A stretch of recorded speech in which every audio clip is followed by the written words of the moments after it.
Guys, ito na nga ang chismis, no? Napakagandang balita nga nito na kung saan ito nga daw palang si Kailin at Alcantara at itong si Kobe Paras ay fake news ang paghihiwalay. Alamin natin kung bakit. Pero bago tayo magpatuloy, kung di pa kayo nakasubscribe sa aking YouTube channel, kindly hit the notification bell, like, and share. Maraming salamat po. Ingat po ang lahat and God bless. Eto na nga guys, no, dahil nga fake news daw ang hiwalayang kay Lina Alcantara at Kobe Paras, nagbunyi nga ang mga fans nitong dalawa.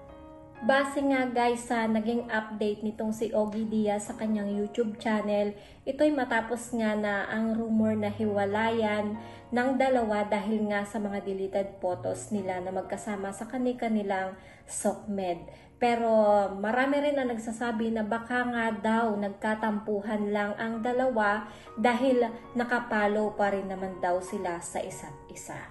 Dahil nga guys sa mga chismis na yan, nagsalita na nga itong si Benji Paras, itong tatay nga ni Kobe Paras, sa status nga ng relasyon nitong si Kobe at itong si Kailin Alcantara.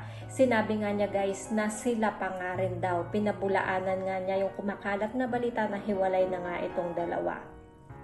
Meron nga sa kanyang nagtanong sa Pep na kung bakit nga daw burado na nga daw yung mga photo nitong dalawa sa kanilang mga SOCMED or sa Instagram. Pero ang sagot nga nitong si Benji Paras is ewan ko sa kanilang dalawa with the matching emoji na tatawa nga siya, and sinabi nga niya dito na ewan ko, hindi ko alam, magkasama lang kaming nag-inuman.